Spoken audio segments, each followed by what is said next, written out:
Merhabalar arkadaşlar, YouTube kanalıma hepiniz hoş geldiniz. Bugünkü videomda yakadan başlama bebek yeleğinin anlatımını yapacağım. Yeleğimi 3,5 numara şiş kullanarak ördüm. Bir yumak ip kullandım arkadaşlar. İpimden bu kadar da kaldı. 0,6 ay ölçülerinde yelek arkadaşlar. Müşterimin isteği üzerine hazırladım. Bebeğin kilosuna göre 7-8 aylığa kadar rahatlıkla kullanabilirsiniz. Yeleğimin ölçülerini vereyim. Beden genişliği 23-24 santim. Ense ortasından beden uzunluğu 24 santim. Omuz kısmından uzunluğu ise 25 santim. Arkasını da göstereyim. Arkadan görüntüsü de böyle, gerçekten çok güzel bir model. Bir yumaktan bir yelek çıkıyor arkadaşlar. İpim Kartopu Baby One 100 gramı 250 metre uzunluğunda anti peeling özelliğe sahip bir ip. Renk kodu ise burası arkadaşlar. İsterseniz ekran görüntüsü alabilirsiniz. K782.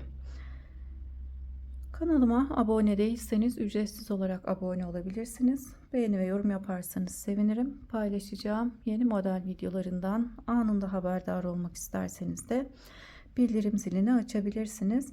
Şimdi yeleğimizin yapılışına geçebiliriz. Herkese kolay gelsin. Yeleğimiz için 3,5 numaralı şişe 64 ilmek atarak başladım. 3 haroşa sırası ördüm. Sıra sonunda ilk iliğimizi açacağız. Şimdi pat kısmını haroşa olarak öreceğim. Patımız 6 ilmekten oluşacak. Ben haroşamı her iki yönde de ters olarak ördüğüm için yine ters örmeye devam ediyorum.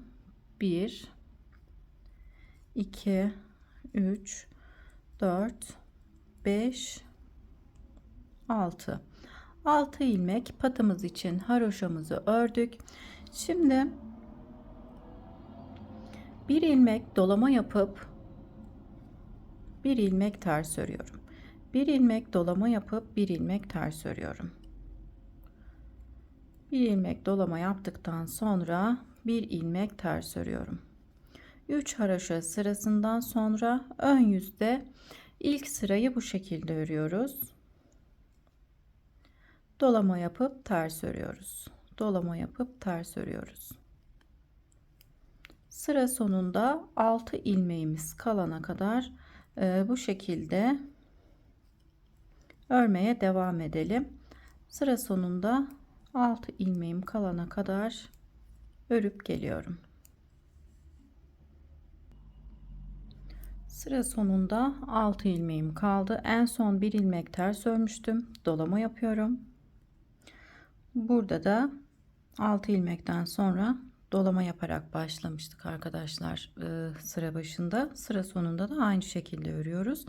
Şimdi 2 ilmeği ters olarak, yani haroşa olarak örüyorum. Sizler haroşanızı düz olarak örüyorsanız o şekilde de örebilirsiniz.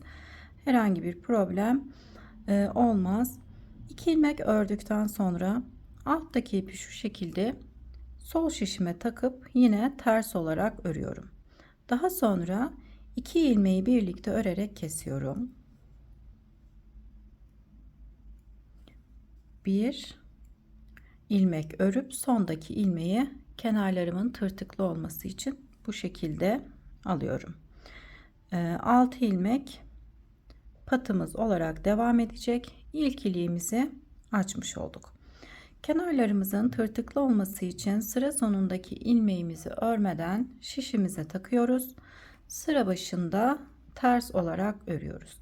Şimdi 6 ilmeğimizi sıra başında yine ters olarak örüyorum.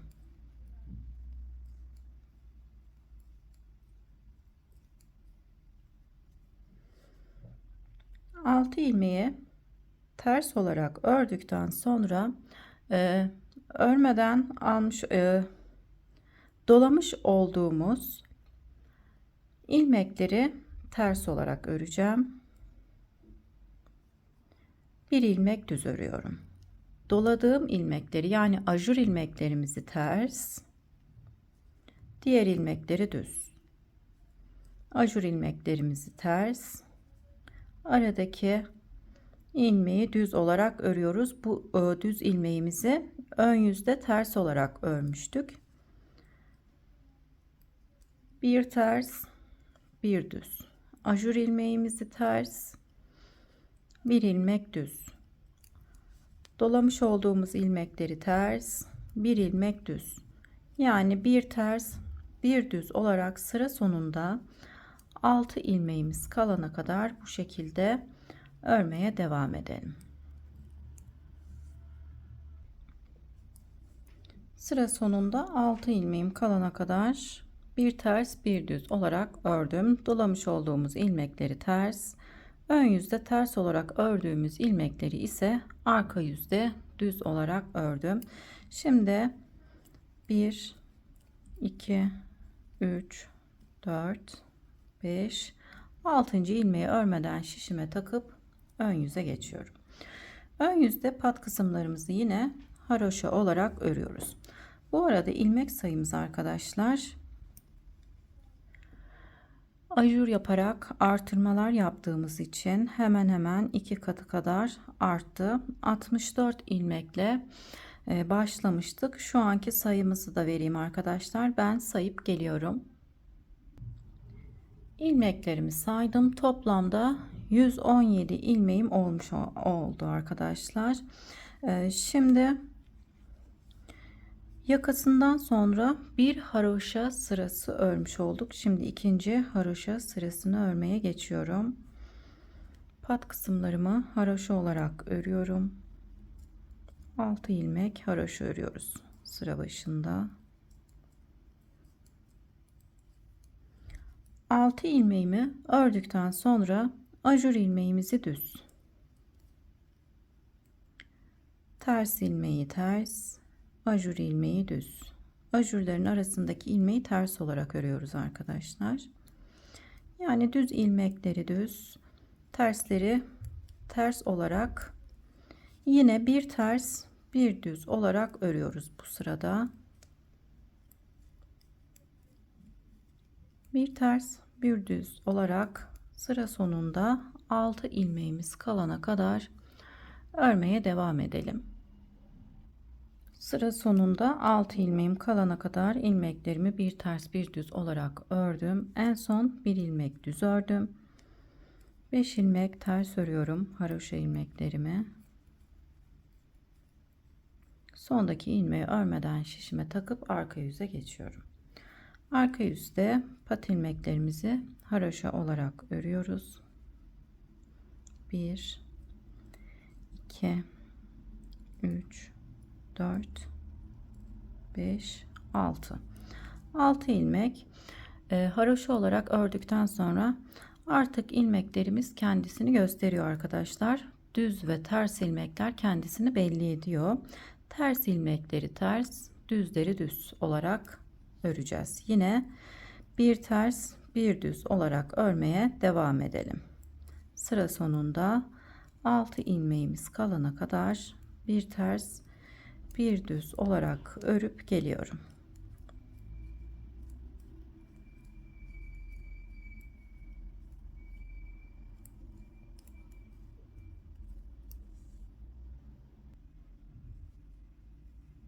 Sıra sonunda 6 ilmeğim kaldı. 1 2 3 4 5 ilmek haroşa olarak ördükten sonra 6. ilmeği örmeden şişimize takıp ön yüze geçiyoruz. Görüntü olarak bu şekilde arkadaşlar. Bir ters bir düz olarak örüyoruz. Yakası için 3 haroşa sırası ördükten sonra 2 haroşa sırası örmüş olduk arkadaşlar. Toplamda yakası ile birlikte 8 haroşa sırası örmemiz gerekiyor arkadaşlar. Yani yakasından sonra da 5 haroşa sıramızın olması gerekiyor. 2 sıra ördük. 3 haroşa sırası daha örüp gelelim. Tekrar farklı bir işlem yapacağız arkadaşlar. Şimdi 5 haroşa sırasına tamamlayıp geliyorum. Yakasını ördükten sonra 2 4 5 haroşa sırasına tamamladım. Tekli lastik ördük arkadaşlar, bir ters bir düz olarak. Şimdi bu sırada tekrar artırma yapacağım. Yine artırmalarımızı dolayarak yapacağız. 6 ilmeğimizi yine haroşa olarak örelim.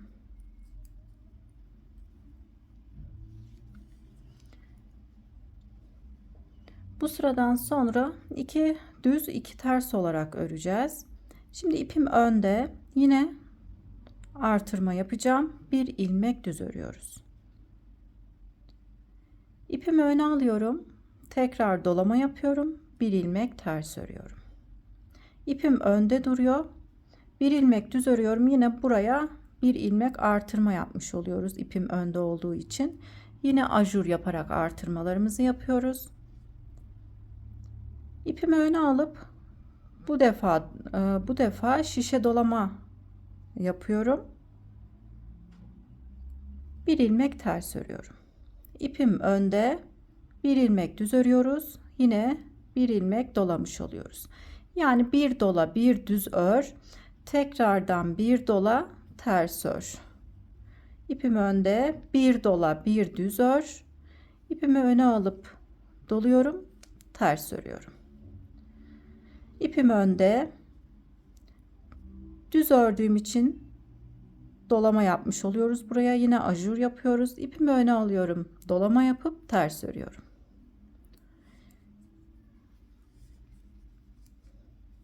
Sıralamamız şu şekilde arkadaşlar, tekrar edelim. İpimiz önde, bir ilmek düz örüyoruz. Buraya bir ilmek artırmış oluyorum ajur yaparak. İpimi öne alıyorum, tekrar dolama yapıp ters örüyorum. Dolama yapıp düz örüyoruz, dolama yapıp ters örüyoruz. Sıralamamızı bu şekilde örerek devam edelim. Sıra sonunda 6 ilmeğimiz kalana kadar bu şekilde örüp gelelim. Sıra sonunda 6 ilmeğim kalana kadar ördüm. En son dolama yaptım, düz ördüm. İpimi öne alıp pat ilmeklerimi örüyorum. 11 haroşa sırasında bir iliklerimizi açalım arkadaşlar. Toplamda 2 4 6 haroşa sıramız oldu.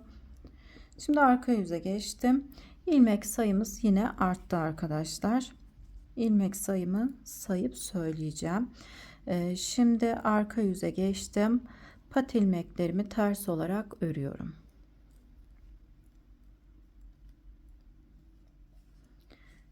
Burada ön yüzde 2 ilmek düz olması için 2 ilmek ters örüyorum arka yüzde.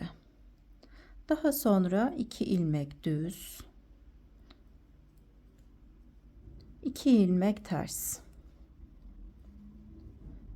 2 ilmek düz, 2 ilmek ters olarak örüyoruz. Düz ilmeğimize düzleri denk getiriyorum. 2 ilmek düz, ters ilmeğime de ters ilmekleri denk getirerek örüyorum. 2 ters, 2 düz, 2 ters, 2 düz, 2 ters, 2 düz, 2 ters. Şimdi 2 düz, 2 ilmek ters. Yine sıra sonunda 6 ilmeğimiz kalana kadar ilmeklerimizi 2 ters 2 düz olarak örmeye devam edelim. Arka yüzü tamamladım. Pat kısımlarını da örüp ön yüze geçiyoruz. Toplamda şişimde 222 ilmek var arkadaşlar. Şimdi pat kısımlarımızı yine haroşa olarak örelim.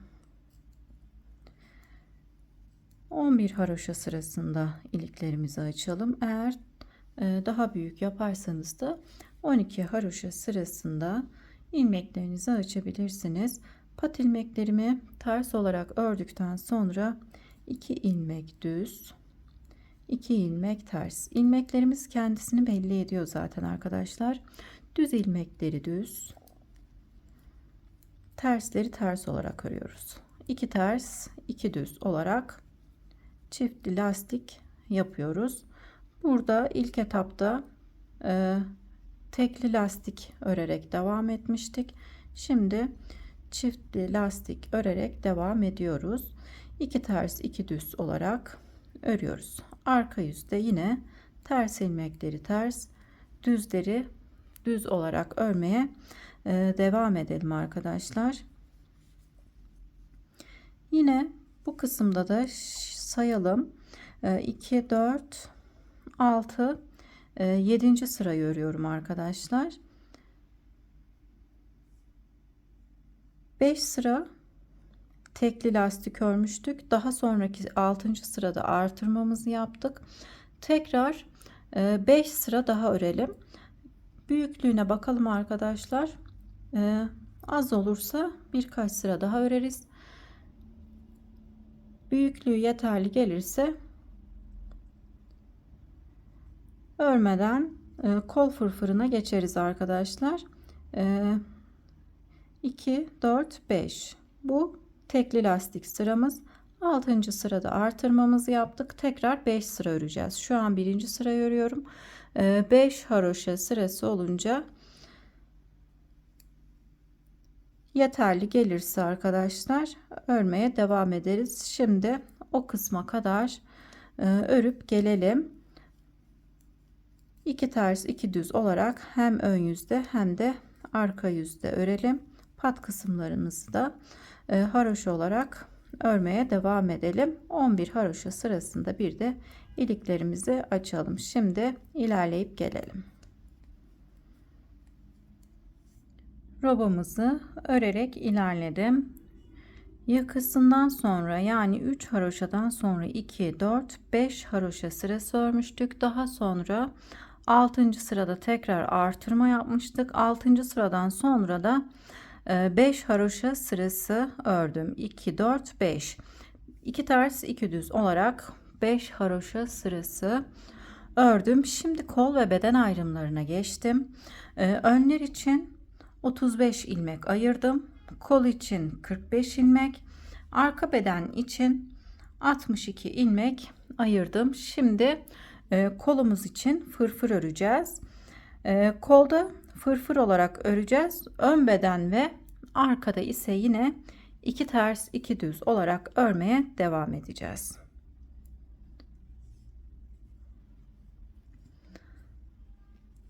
Patımızda olan ilmekleri haroşa olarak örüyorum. 6 ilmeğimi ördükten sonra yine 2 ilmek düz, 2 ilmek ters örüyorum.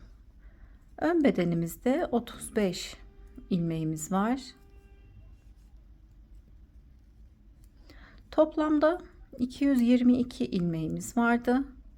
Önlere 35, kollara 45. Arka bedende ise 62 ilmeğimiz var arkadaşlar. Kol ve beden ayrımlarını bu şekilde yaptım. Ayraç kısmımıza kadar 2 ters 2 düz olarak örelim.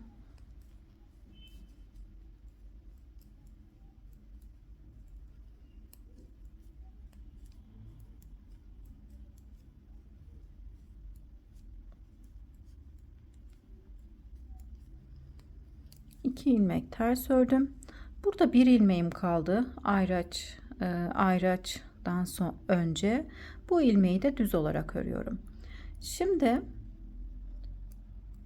ayracı sağ şişime geçiriyorum.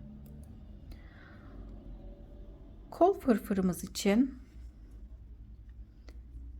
2 ilmek ters örüyorum. Daha sonra ipim önde duruyor. Bir ilmek düz örüyorum. Buraya ajur yaparak artırmamızı yapıyoruz. İpimi öne alıp 4 ilmek ters örüyorum. 1 2 3 4. Kola başlarken 2 ilmek ters, yine kolun bitiş kısmında da yine 2 ilmeğimizi ters olarak öreceğiz. Aralarda ise 4 ilmek tersimiz olacak. İpim yine önde. 4 ilmek ters ördükten sonra ipim önde. 1 ilmek düz örüyorum. İpimi öne alıyorum. 4 ilmek ters.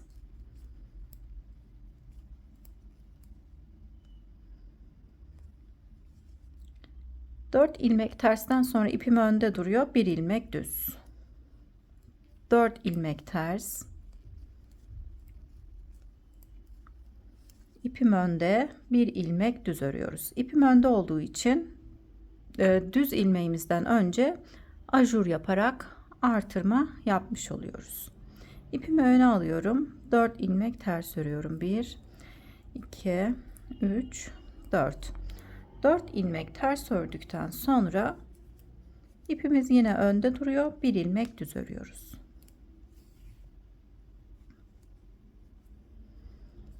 Dört ilmek ters. İpim önde duruyor. 1 ilmek düz örüyoruz. 1 ilmekten önce dolama yaparak ajur yapmış oluyoruz. Ayraç kısmımıza kadar bu şekilde örmeye devam edelim. 4 ters dolama yapıyoruz. 1 ilmek düz örüyoruz. 4 ilmek ters. İpim önde, 1 ilmek düz örüyorum. Dolama yaparak ajur yapıyorum.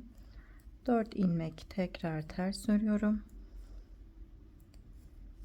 İpim önde, 1 ilmek düz örüyorum. 2 ilmeğim kalıyor. Kalan 2 ilmeği ise ters olarak örüyorum. Yine kolumuza başlarken de 2 ilmek ters örmüştük. Kol ilmeklerimizi tamamladık. Ayrıca sağ şişime geçirdim. Şimdi arka bedende olan ilmeklerimizi 2 ters 2 düz olarak öreceğiz. Ayraçlarımı çıkarmıyorum. Bir süre bu şekilde ayraçlı olarak örmeye devam edelim. Şimdi arka bedende olan ilmeklerimizi 2 ters 2 düz olarak örelim.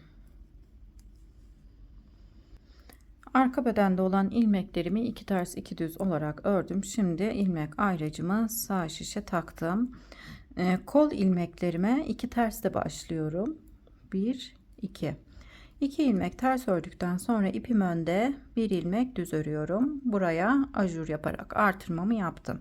Şimdi 4 ilmek ters. 1 2 3 4 4 tersten sonra ipimiz önde, 1 ilmek düz örüyoruz. Yine ajur yaptık. 1 2 3 4 4 ilmek örüp ipimiz önde, 1 ilmek düz örüyoruz. Dolama yaparak ajur yapmış oluyoruz. Tekrar 4 ilmek ters örüyorum. İpim önde, 1 ilmek düz örüyoruz. Ayraç kısmına kadar bu şekilde örerek devam edelim. 4 ilmek ters örüp dolama yaparak artırma yapıp 1 ilmek düz örüyoruz. Ayraç kısmına kadar devam edelim. Sonda kalan 2 ilmeği yine ters olarak öreceğiz. En son 4 ilmek ters ördükten sonra dolama yaptım. 1 ilmek düz ördüm. 2 ilmeğim kaldı. İlmek ayracımdan önce ikisini ters olarak örüyorum. Yine ayraç ayracımızı sağ şişimize geçirelim. Burada 1 ilmek düzümüz var. 1 ilmek düz örüp şimdi 2 ilmek ters 2 ilmek düz olarak ön bedenimizi örelim. 2 ters 2 düz olarak örelim. Pat kısımlarını ise örmemiz gerektiği gibi örüp sıramızı tamamlayıp geliyorum. Ön yüzü tamamlayıp arka yüze geçtim. Şimdi ön bedenimizde olan ilmekleri yine 2 ters 2 düz olarak örelim. Pat kısmımızı haroşa olarak örelim arkadaşlar. İlmek ayracımıza kadar gelelim. Ayracımıza kadar örmem gerektiği gibi ördüm. Şimdi kola başlarken 2 ilmek ön yüzde ters olarak örmüştük. Arka yüzde 2 ilmek düz örüyoruz. Daha sonra 1 ilmek ters örüp 1 ilmek düz örüp bir artırma yapmıştık. Arka yüzde ikisini ters olarak örüyorum. Daha sonra ön yüzde 4 ilmek ters örmüştük. Arka yüzde 4 ilmek düz örüyoruz. Yani tersleri düz, düzleri ters olarak örüyoruz arka yüzde. 2 ters, 4 düz olarak örmeye devam ediyoruz. Düz örmüş olduğumuz ilmekle ve artırmış olduğumuz ilmeği arka yüzde ters, 2 ilmek ters, 4 ilmek ters örmüştük. Arka yüzde 4 ilmek düz örüyoruz. 2 ilmek ters, 4 ilmek düz.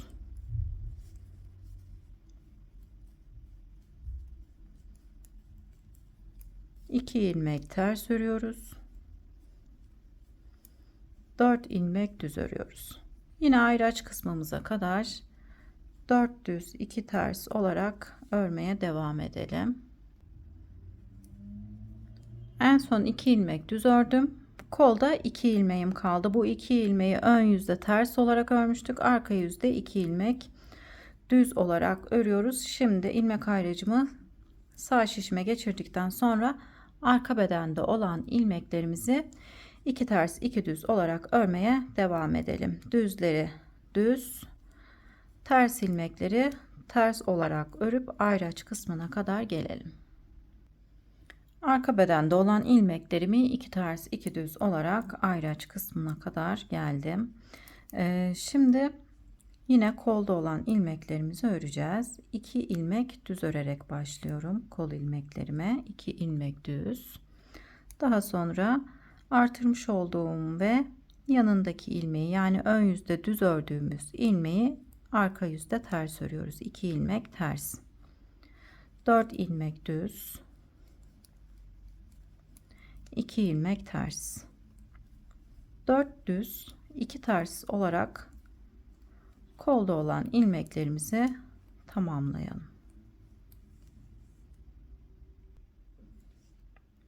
En son 4 düz 2 ters ilmeğimi ördükten sonra 2 ilmeğim kaldı. 2 ilmeği ise düz olarak örüyorum. Yine kol ilmeklerime başlarken de sıra başında 2 ilmek burada düz örmüştüm. Burada da 2 ilmek düz örüyoruz. O ilmekleri ön yüzde ters olarak örmüştük. İlmek ayracımı sağ şişime geçirdikten sonra ön bedende olan ilmeklerimizi 2 ters 2 düz olarak örelim. İlmekleri görmüş olduğumuz gibi örelim. Burada bir ilmek ters ilmeğim var. Tersi ters olarak örüyorum. Daha sonra 2 ilmek düz, 2 ilmek ters olarak örüyorum. Şimdi ilmekleri örmemiz gerektiği gibi arkadaşlar örüp ön yüze geçelim. Ön yüze geçtim. Ön bedende olan ilmeklerimi ördüm arkadaşlar. Şimdi kol fırfırımızda ikinci artırma sırasındayız. 2 ilmek ters örüyorum. Ön yüzde sıra başında 2 ilmek ters örüyoruz. Sıra başı derken arkadaşlar kol ilmeklerimize başlarken, daha sonra 2 ilmek ipim önde, yine buraya ikinci artırmamızı yapıyoruz. Artırmış olduğum ilmeği düz olarak örüyorum. Yanındaki ilmeği de düz olarak örüyorum. Artırma yapıp 2 ilmek düz örüyoruz. Şimdi 4 ilmek ters ilmeklerimi ters örüyorum. İpim önde, 2 ilmek düz örüyorum. Bir önceki sırada artırmış olduğum ilmeği ve yanındaki düz ilmeği düz olarak örüyoruz. 2 ilmek düz örüyoruz.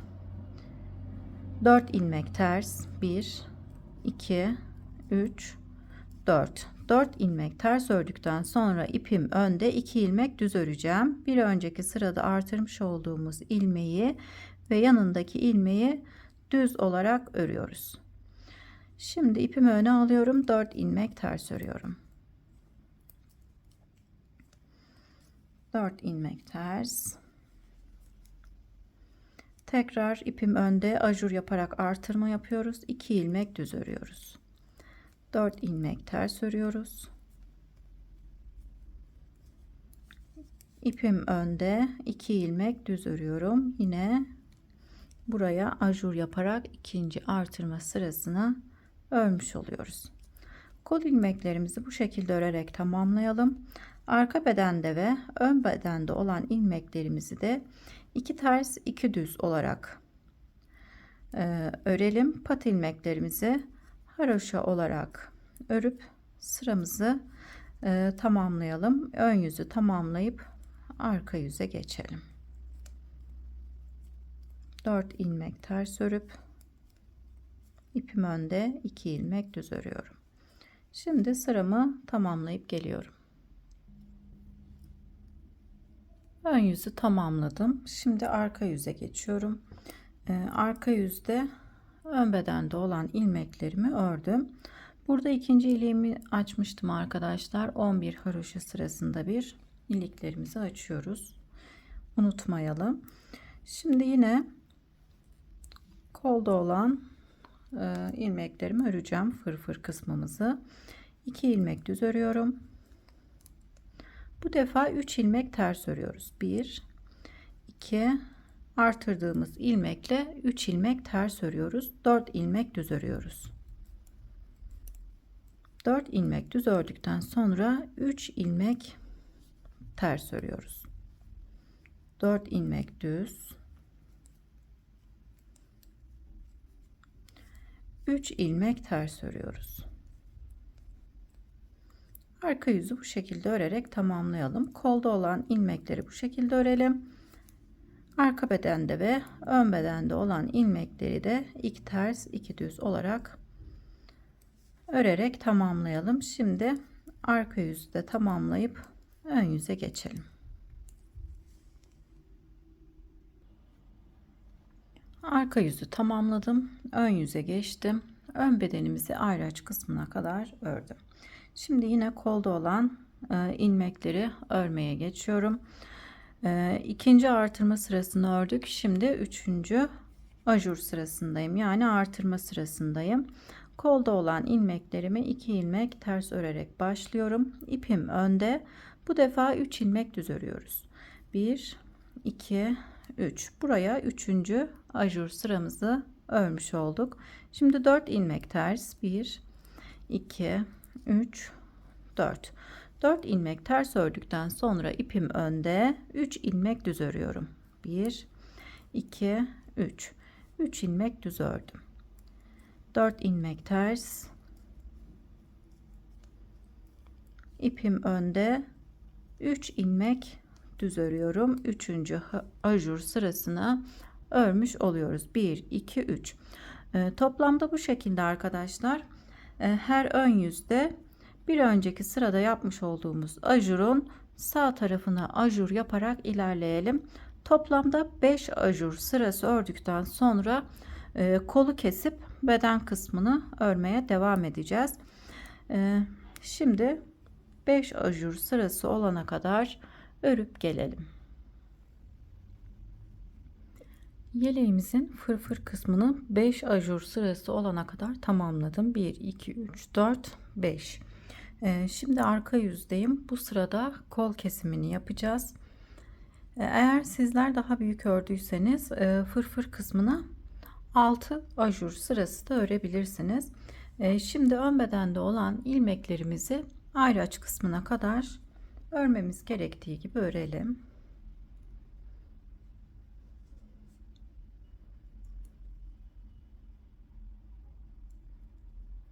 Ayraç kısmına kadar örüp geliyorum. Ayraç kısmına kadar ilmeklerimi ördüm. Şimdi ayracımı çıkarıyorum.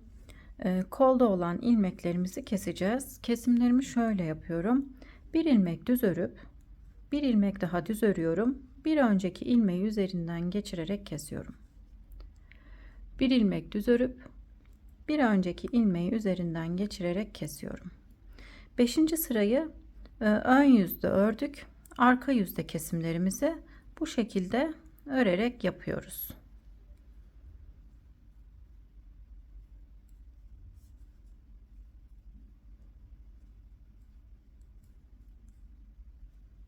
Beşinci ajur sırasını ön yüzde ördükten sonra arka yüzde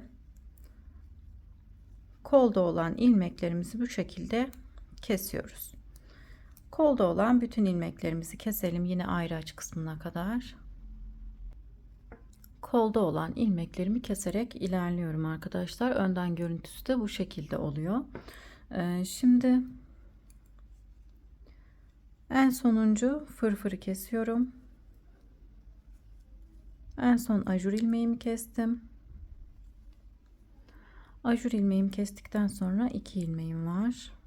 1 2. Şimdi buradaki ilmeğimizi de keselim. Ayracımı çıkardım. Bir ilmek düz örüp bir önceki ilmeği üzerinden geçirerek kesiyorum. Şimdi ilmeklerimi arka yüzde, arka bedende olan ilmeklerimizi yine 2 ters 2 düz olarak örmeye devam edelim. Diğer kolumuza kadar, ayraç kısmımıza kadar ilmekleri 2 ters 2 düz olarak örüp geliyorum. Arka bedende de ayraç kısmına kadar 62 ilmek ördüm. Tekrar ayracımı çıkarıyorum. Şimdi kolda olan ilmeklerimizi yine aynı şekilde keselim. Bir ilmek düz örüp bir ilmek daha düz örüyorum. Bir önceki ilmeği üzerinden geçirerek kesiyorum. Bir ilmek düz örüp bir önceki ilmeği üzerinden geçirerek kesiyorum. İlmeklerimizi bu şekilde kesiyoruz. Yine kol fırfırımızı kesip ön bedende olan ilmeklerimizi örmeye geçelim arkadaşlar. Kolda olan fırfırın tamamını kesip gelelim. Kolda olan ilmeklerimin tamamını kestim. En son bir ilmeğim kaldı. Buradaki ilmeği de kesmem gerekiyor arkadaşlar. Ön bedenden ilmeği düz olarak örüp kesiyorum. Şimdi şişimde toplamda ön beden için 35 ilmeğim kaldı.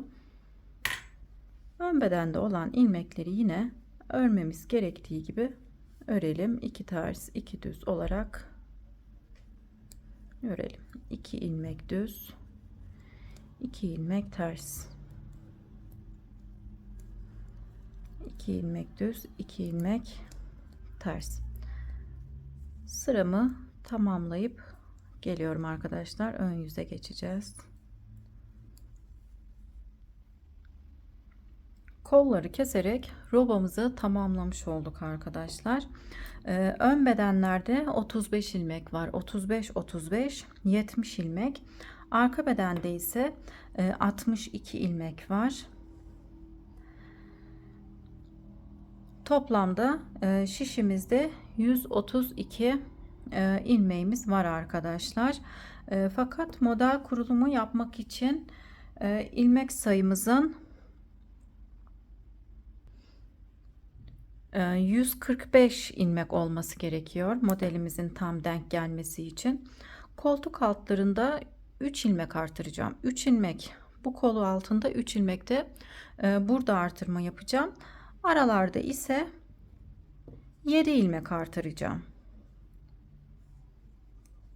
Birer 2 ilmek ön bedende, 3 ilmek arka bedende, tekrar 2 ilmek ön bedende, toplamda 7 ilmekte aralarda artırma yapacağım ki modelimiz tam denk gelsin. Şimdi pat ilmeklerimizi örelim. 1 2 3 4 5 6. Artık 2 ters 2 düz olarak örmüyoruz. Ön bedende olan ilmekleri tamamen düz olarak örelim. Bütün ilmeklerimizi düz olarak örelim. Yine pat kısımda olan ilmekleri haroşa, diğer ilmekleri düz olarak örüyorum.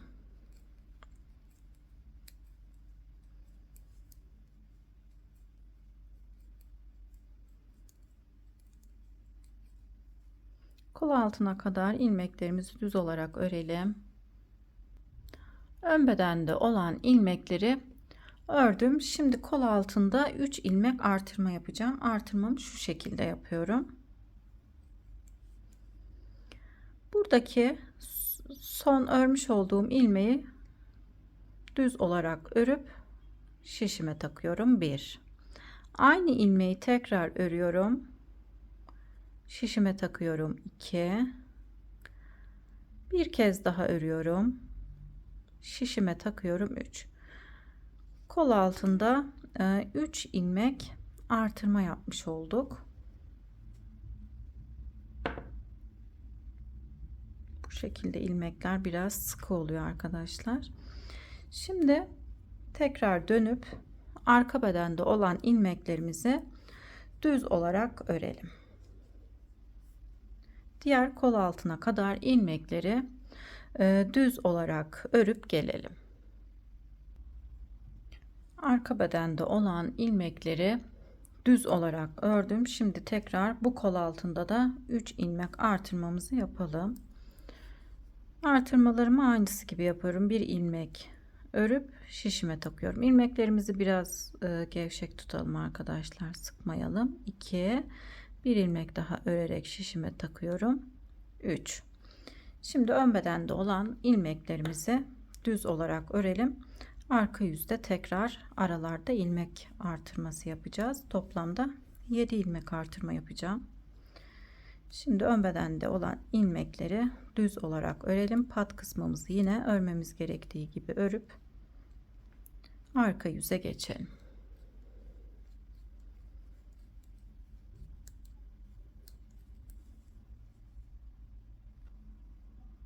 Arka yüze geçtim. Ön bedende 2 ilmek artırma yapalım arkadaşlar.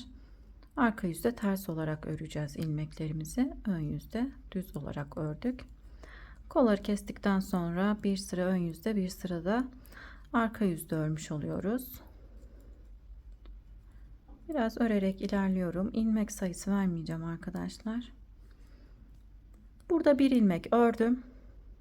Aynı ilmeği tekrar örerek buraya bir ilmek artırma yapıyorum. Şimdi 6-7 ilmek örelim. 1, 2, 3, 4, 5,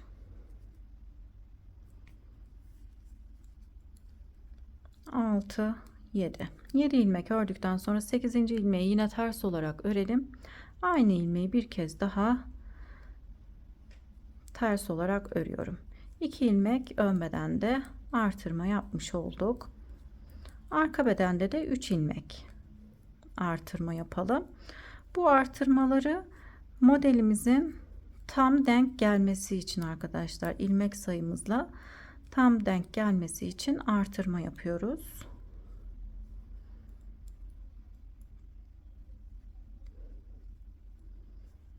Artırmış olduğum ilmekleri de ters olarak örüyorum.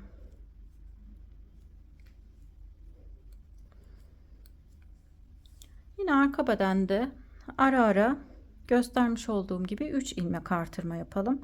Bir ilmek şurada, bir ilmek şurada, bir ilmek de burada yapabiliriz. Ön bedende 2 ilmek artırma yapalım. Aralardaki ilmek sayısını kendiniz ayarlayabilirsiniz arkadaşlar. Gizli artırma yaptığımız için artırma yerleri belli olmayacak zaten. Şimdi artırmalarımızı yaparak arka yüzü tamamlayıp gelelim. Ön yüzde düz örmüştük. Arka yüzde bütün ilmekleri ters olarak örmemiz gerekiyor. Şimdi arka yüzde artırmalarımı yapıp geliyorum. Şişimde toplamda 145 ilmeğim var. Şimdi bu sırada model kurulumu yapacağız. 6 ilmek pat ilmeğimizi haroşa olarak örelim.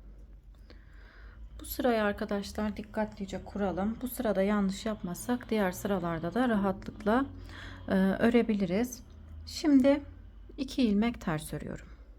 1, 2, 6 ilmek haroşadan sonra model kurulumuna başlıyorum. 2 ilmek ters ördüm. Dolama yaptım. 3 ilmeği ters örerek kesiyorum. Tekrar dolama yaptım. 2 ilmek ters örüyorum. 1, 2. Şimdi 4 ilmek düz örüyorum.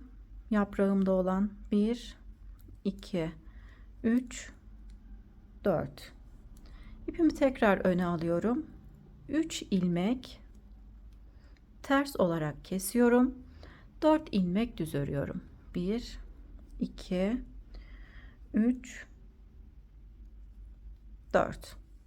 4 ilmek düz ördüm. Buraya kadar modelimizi kurmuş oluyoruz. Şimdi tekrar baştan ilmekleri örmüş olduğumuz gibi öreceğiz. 2 ters örüp bir ilmek dolamıştık arkadaşlar. İpimi öne aldım. 2 ilmek ters örüyorum. 2 ilmek ters ördüm. Bir doladım. 3 ilmeği birlikte ters örerek kesiyorum. Tekrar bir doladım. 2 ilmek ters örüyorum. 4 ilmek düz örüyorum.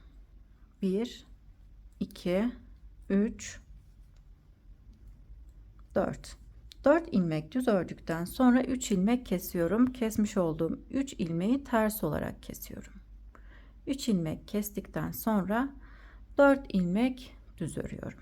1 2 3 4. Şimdi tekrar başa dönüyoruz. Bu şekilde sıralamamız devam ediyor arkadaşlar. 2 ilmek ters, dolama yapıyoruz, 3 kesiyoruz, 3 ilmeği birlikte ters örerek kesiyorum.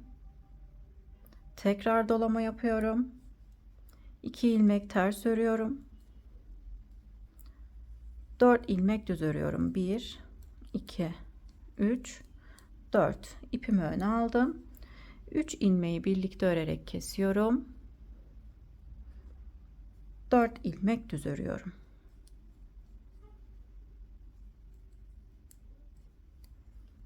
Dört ilmek düz örüyorum. Buraya kadar da yine bir model oluşturmuş olduk. Başa dönüyoruz. Tekrar 2 ilmek ters,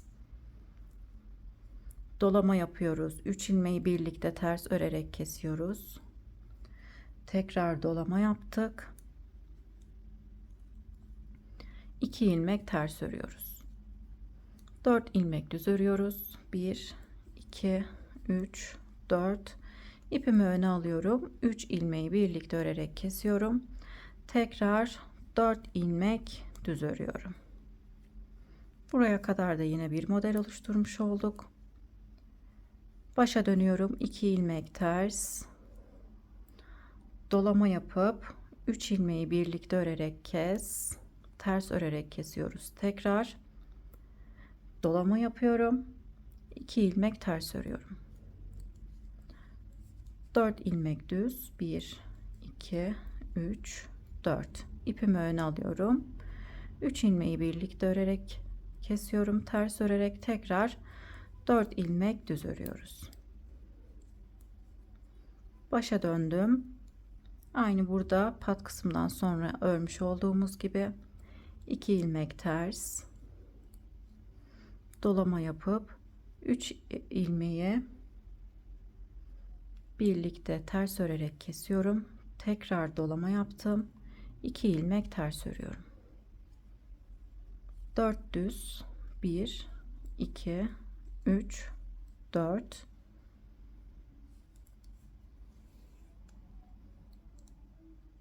Üç ilmeği birlikte örerek kesiyorum. Tekrar 4 ilmek düz örüyorum. 4 ilmek düzden sonra tekrarlıyorum modeli. 1 2 2 ilmek ters, dolama yapıp 3 ilmeği birlikte örerek kesiyorum. Dolama yaptım. 2 ilmek ters örüyorum. 2 tersten sonra 4 ilmek düz, 3 ilmeği ters örerek kesiyorum. 4 ilmek düz örüyorum.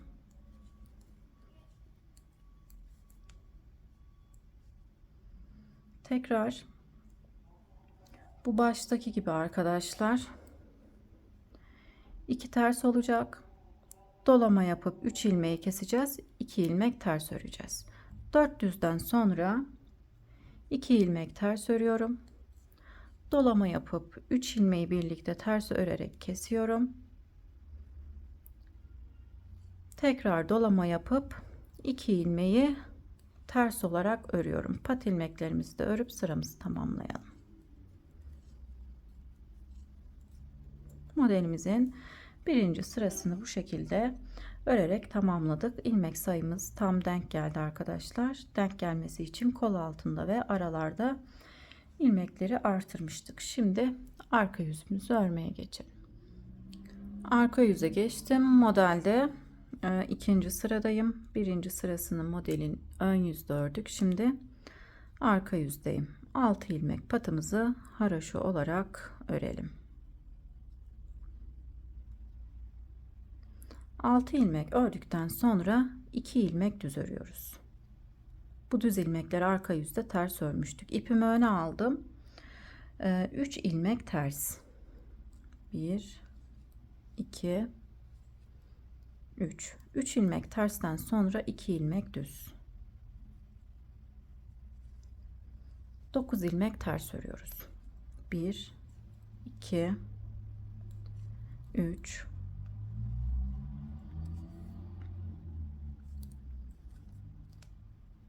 4 5 6 7 8 9 ilmek ters ördükten sonra tekrar baştaki gibi örüyoruz. 2 düz, 3 ters, 9 düz. 1 pardon arkadaşlar.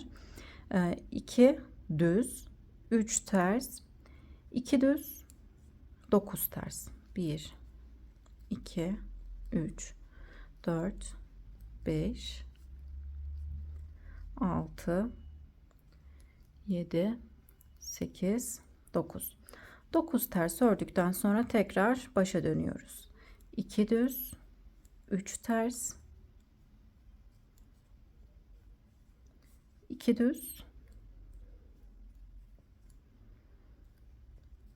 9 ilmek ters.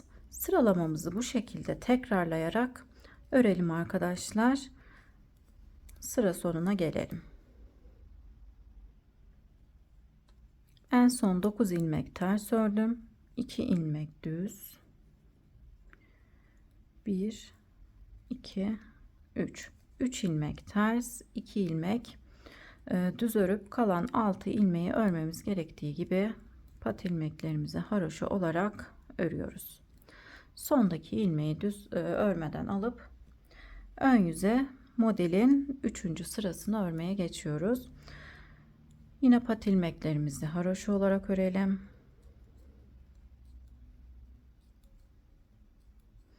Altı ilmeğimi ördükten sonra 2 ilmek ters örüyorum. 1 2 dolama yapacağım. İpim önde. 3 ilmek düz. Buraya yine bir ilmek dolama yapmış olduk.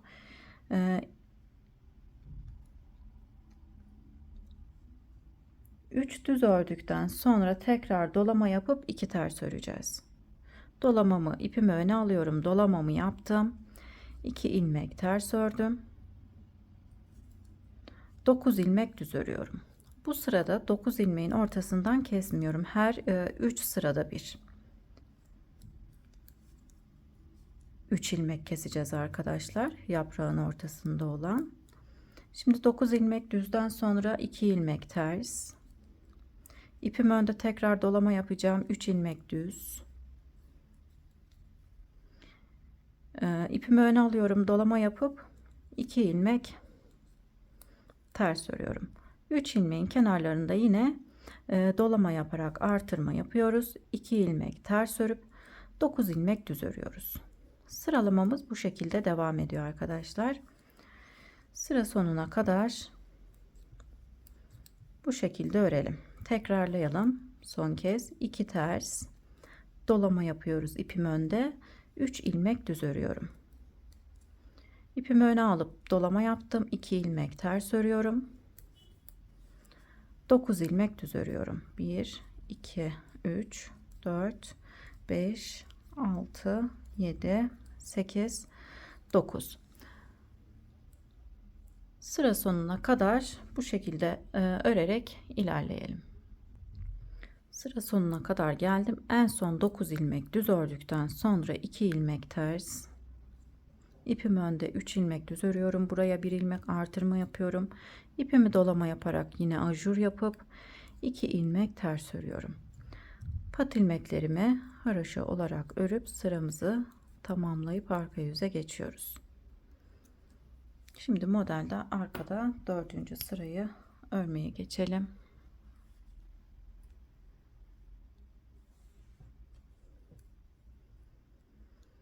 Pat ilmeklerimizi ters olarak örelim.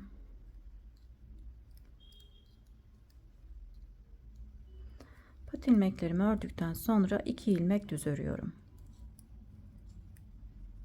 Şimdi 5 ilmek ters.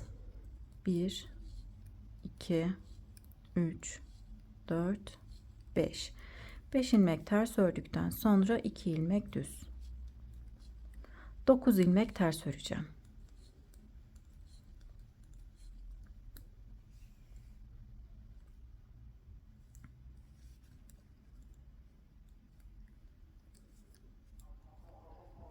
Dokuz ilmek ters örüyoruz. Tekrar başa dönüyorum. Baştaki gibi 2 ilmek düz, 5 ilmek ters, artırmış olduğumuz ilmekleri ters örerek 5 ilmeğe tamamladık. 5 ilmek ters, 2 ilmek düz, 9 ilmek ters örüyoruz. Sıralamamız bu şekilde arkadaşlar, arka yüzde. Şu şekilde tekrarlayalım. 2 ilmek düz, 5 ilmek ters, 2 ilmek düz, 9 ilmek ters. Sıralama bu şekilde devam ediyor. Sıra sonuna kadar örüp arka yüzümüzü tamamlayalım. Arka yüzü tamamlayıp tekrar örgümüzün ön yüzüne geçtik arkadaşlar. Bu sırada yine kesimlerimiz olacak. Yine dikkatlice ilmeklerimizi örelim. Pat ilmeklerimi örüyorum.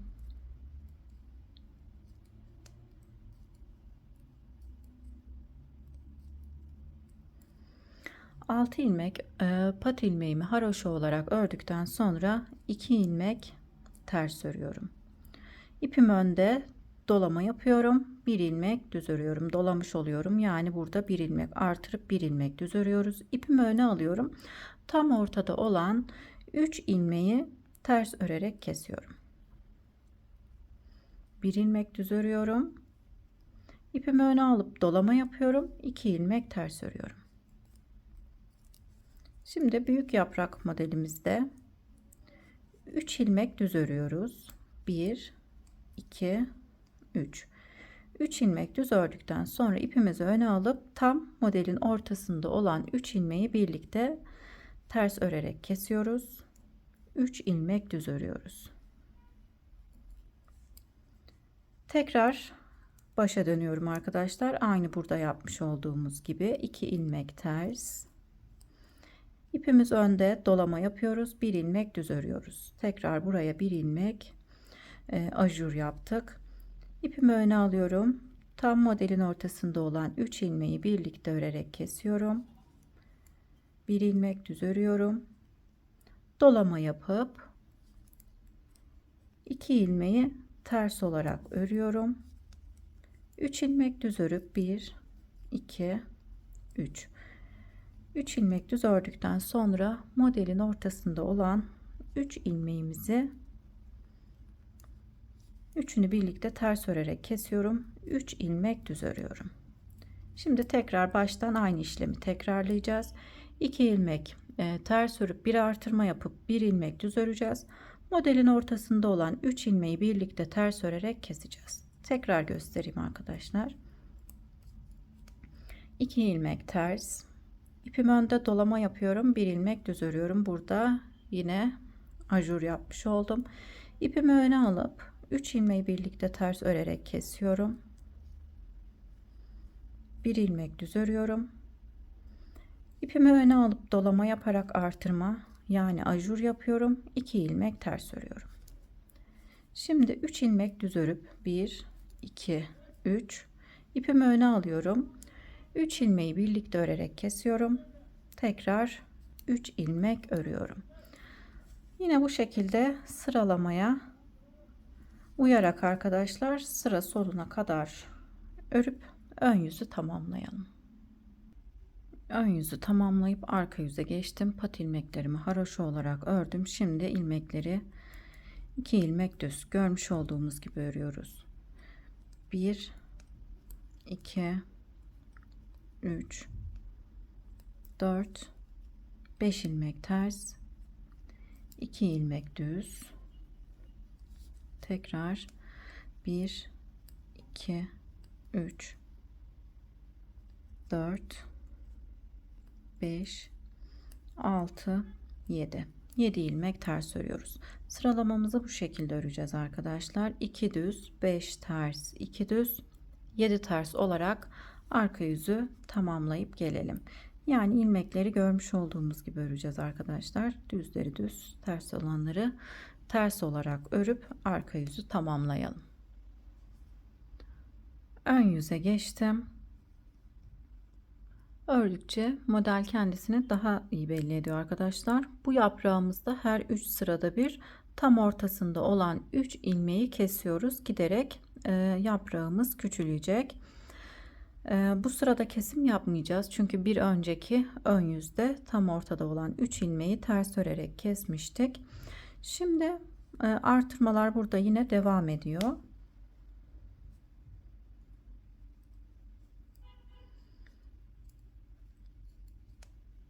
Altı ilmek haroşamızı örelim. 2 ilmek ters örüyorum. 6 haroşadan sonra 2 ilmek ters örüyorum. İpim önde. 1 2 3 4 5 ilmek düz ördükten sonra ipimi öne alıp dolama yaparak artırma yapıyorum. 2 ilmek ters örüyorum. Şimdi 2 tersten sonra 1 2 3 4 5 6 7 ilmek düz örüyoruz. 2 ilmek ters örüyorum. Dolama yaparak artırma yapıp 1 2 3 4 5 ilmek düz örüp tekrar dolama yapıp artırma yapıp 2 ilmek ters örüyorum. 1 2 3 4 5 6 7 ilmek düz örüyorum. Sıralamamız bu şekilde arkadaşlar. Ön yüzü bu şekilde örerek tamamlayıp arka yüze geçelim. Ön yüzü tamamladım. Arka yüze geçtim. Pat ilmeklerimi ördüm. Şimdi arka yüzde 2 ilmek düz. 1 2 3 4 5 6 7 ilmek ters ördüm. 2 ilmek düz.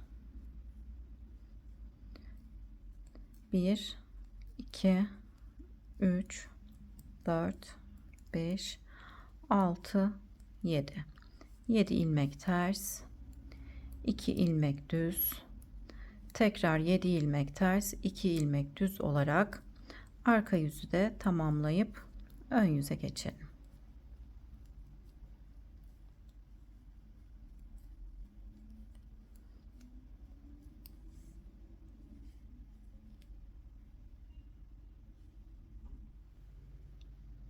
Arka yüzü tamamladım. Ön yüze geçtim. Arka yüzde tersler ve düz ilmekler kendisini belli ediyor arkadaşlar. Şimdi ön yüzde sıra başındaki 6 ilmeği haroşa olarak örelim.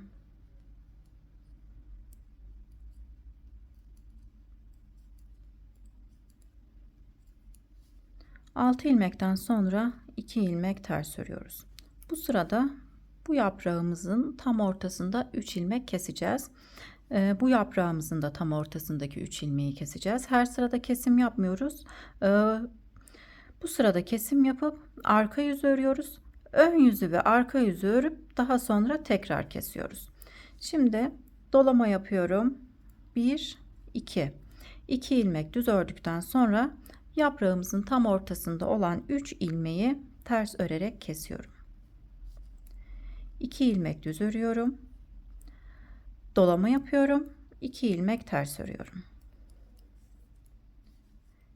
Şimdi büyük yaprağımızın tam ortasında olan 3 ilmeğimizi keseceğiz. 1 2 ilmek düz örüp 3 ilmeği birlikte ters örerek kesiyorum. 2 ilmek düz örüyorum. Bu yaprak küçülüyor arkadaşlar. Diğer yaprak büyüyor. Şimdi 2 ilmek ters örüyorum. İpim önde, dolama yapıyorum. 2 ilmek düz örüyorum. 1 2. Buraya ajur yaparak artırmamı yaptım. İpimi öne alıyorum. Yaprağımızın ortasında olan 3 ilmeği ters olarak kesip 2 ilmek düz örüyorum. 1 2. 2 ilmek düz örüyorum. İpimi öne aldım. Dolama yaptım. 2 ilmek ters örüyorum. Şimdi büyük yaprağımıza geçtim. 1 2 ilmek düz ördükten sonra modelin ortasındaki 3 ilmeği birlikte örerek kesiyorum. 2 ilmek düz örüyorum.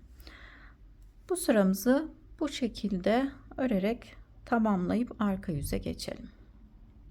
Sıra sonuna kadar geldim. Görüntü olarak bu şekilde arkadaşlar. Arka yüze geçiyorum. Arka yüzde ters ilmeklerimizi ters, düzleri düz olarak örüp sıramızı tamamlayalım. Arka yüzü tamamladım arkadaşlar. Model daha çok kendisini gösterdi. Gerçekten çok güzel bir model. Ben örerken çok sevdim. Bu modele biraz fazla ip gidiyor arkadaşlar. Şimdi ön yüzdeyiz. Arka yüzü artık göstermeme gerek olmadığını düşünüyorum. Çünkü tersler ve düz ilmekler kendisini çok iyi gösteriyor. O yüzden tersleri ters, düzleri düz olarak örelim arka yüzde. Ama bir süre daha ön yüzde nasıl örüyoruz göstereceğim. Pat ilmeklerimi ördükten sonra 2 ilmek ters örüyorum. Yine dolama yapıyorum. Bu sırada kesim yapmıyoruz. 1 2 3 4 5 6 7 ilmek düz örüyoruz. Bir önceki sırada ön yüzde kesmiş olduğumuz için bu sırada kesim yapmadan dolama yaptıktan sonra 7 ilmek düz ördüm. Tekrar dolama yapıyorum. 2 ilmek düz örüyorum. Şimdi 5 ilmek düz öreceğim. 1 2 3 4 5 ilmek düz ördüm. Burada da kesim yapmıyorum çünkü bir önceki ön yüzde 3 ilmeği birlikte örerek kesmiştik. Arka yüzü ördükten sonra ön yüze geçince yine ortadaki 3 ilmeği keseceğiz. Yani her 3 sırada bir ortada olan 3 ilmeği kesiyoruz. Şimdi 2 ilmek ters ördüm. İpim önde, dolama yaparak ajur yapmış oluyoruz. 1 2 3 4 5 6 7 ilmek düz örüyorum. Tekrar dolama yapıyorum. 2 ilmek ters örüyorum. Büyük modelimizde, yani büyük yaprak modelimizde 5 ilmek düz örüyoruz. Buradaki yaprağımız büyürken bu yaprak da küçülmüş oluyor arkadaşlar. Şimdi sıramızı tamamlayalım. Arka yüze geçelim. Arka yüzde de tersleri ters, düzleri düz olarak örüp tekrar ön yüze geçelim. Arka yüzü tamamlayıp tekrar ön yüze geçtim. Pat ilmeklerimizi örelim. Bu sırada yine yapraklarımızın tam ortasındaki 3 ilmeği yine bu sırada keseceğiz. İlikleri açmayı unutmayalım arkadaşlar. 11 haroşa sırasında bir iliklerimizi açalım. 6 ilmeğimi ördükten sonra 2 ilmeği düz olarak örüyorum.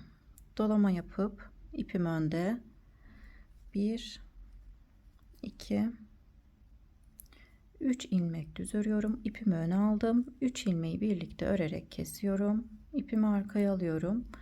1 2 3 ilmek düz ördükten sonra ipimi öne alıp dolama yapıp 2 ilmeği ters örüyorum. İpimi arkaya aldım. 1 ilmek düz ördüm. Tekrar ipimi öne aldım. 3 ilmeği birlikte ters örerek kesiyorum. Bir ilmek düz örüyorum. Buradaki yaprağımızda arkadaşlar 3 ilmeğimiz kaldı. Şimdi tekrar 2 ilmeği ters olarak örüp ipim önde 1 2 3 ilmek düz örüyorum. İpimi öne aldım. Yaprağımızın ortasında olan 3 ilmeği ters örerek kestim. İpimi arkaya aldım. 3 ilmek düz örüyorum. Dolama yaptım. 2 ilmek ters örüyorum. Burada dolama yaparak ajurumu yapmış oldum. Şimdi bir ilmek düz örüp yaprağımızın ortasında olan 3 ilmeği ters örerek kesiyorum. Bir ilmek düz örüyorum. Sıramızı bu şekilde örerek tamamlayalım. Arka yüze geçelim. Arka yüzde yine ters ilmekleri ters, düzleri düz olarak örüp tekrar ön yüze geçelim.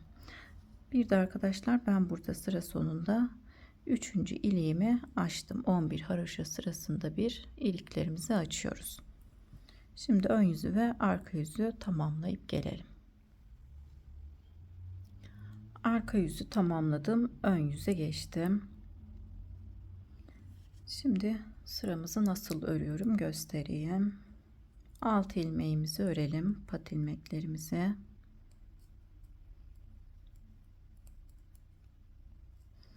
Altı ilmek ördükten sonra 2 ilmek ters.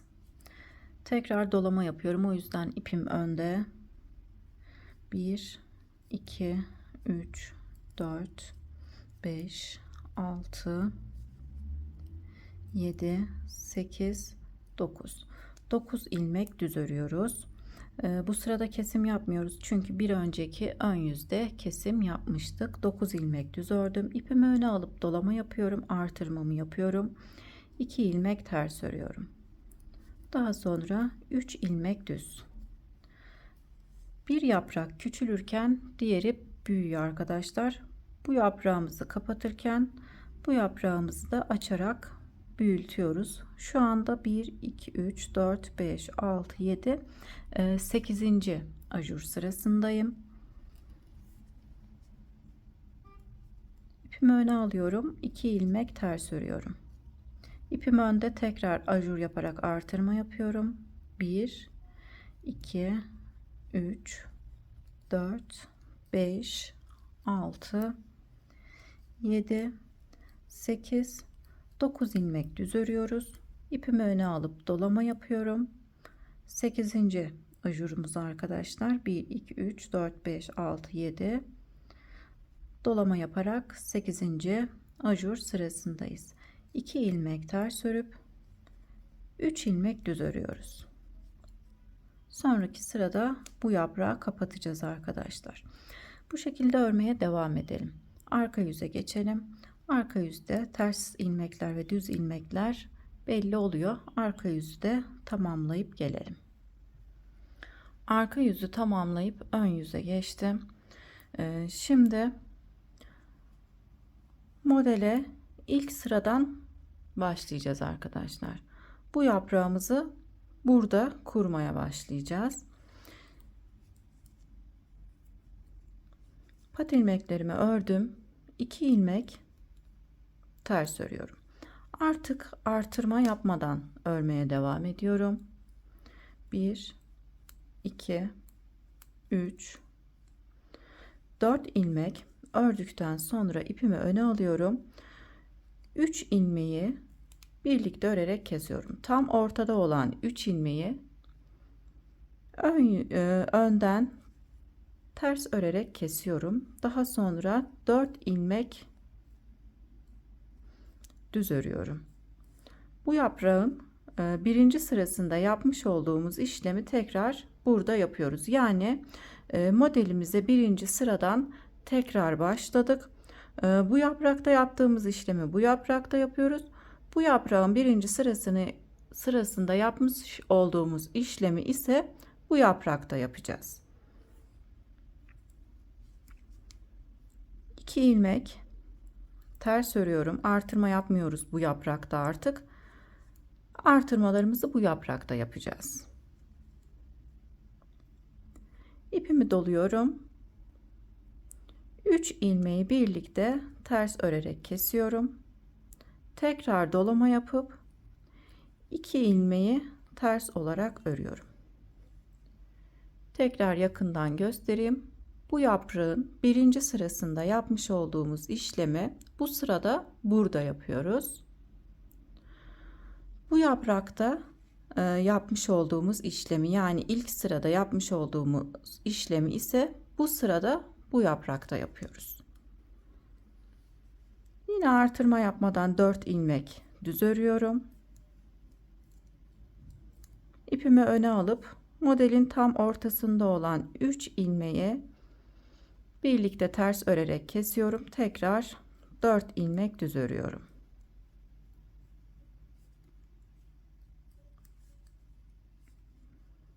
Artırma yapmadan 2 ilmek ters örüp dolama yapıyorum. 3 ilmeği birlikte ters örerek kesiyorum. Tekrar dolama yaptım. 2 ilmeği birlikte ters olarak örüyorum. Şimdi tekrar 4 ilmek örüp modelin ortasında olan 3 ilmeği keseceğiz.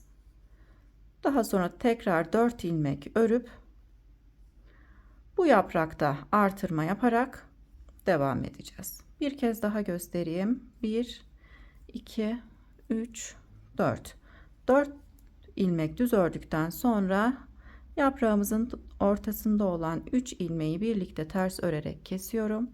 Tekrar 4 ilmek düz örüyorum. Artırma yapmadan 2 ilmek ters örüyorum. Dolama yapıyorum. 3 ilmeği birlikte ters örerek kesiyorum. Tekrar dolama yaptım. 2 ilmek ters örüyorum. Sıralamamız bu şekilde devam ediyor arkadaşlar. Bu yaprağımızın ilk sırasında yapmış olduğumuz işlemi bu yaprakta. Bu yaprakta yapmış olduğumuz ilk sıradaki işlemi ise bu sırada bu yaprakta yaparak devam edelim arkadaşlar. Arka yüze geçelim. Arka yüzde ilmeklerimizi yine görmüş olduğumuz gibi örüp gelelim. Arka yüzü tamamladım. Ön yüze geçtim. Pat ilmeklerimizi örelim.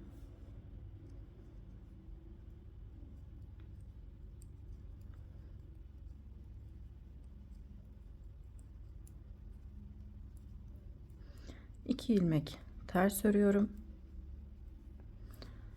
Artırma yapmadan 1 2 3 4 5 6 7 8 9 ilmek düz ördüm. Bu yaprağımızda bu sırada kesme yapmıyoruz. Sonraki ön yüze geçince yine 3 ilmek keseceğiz.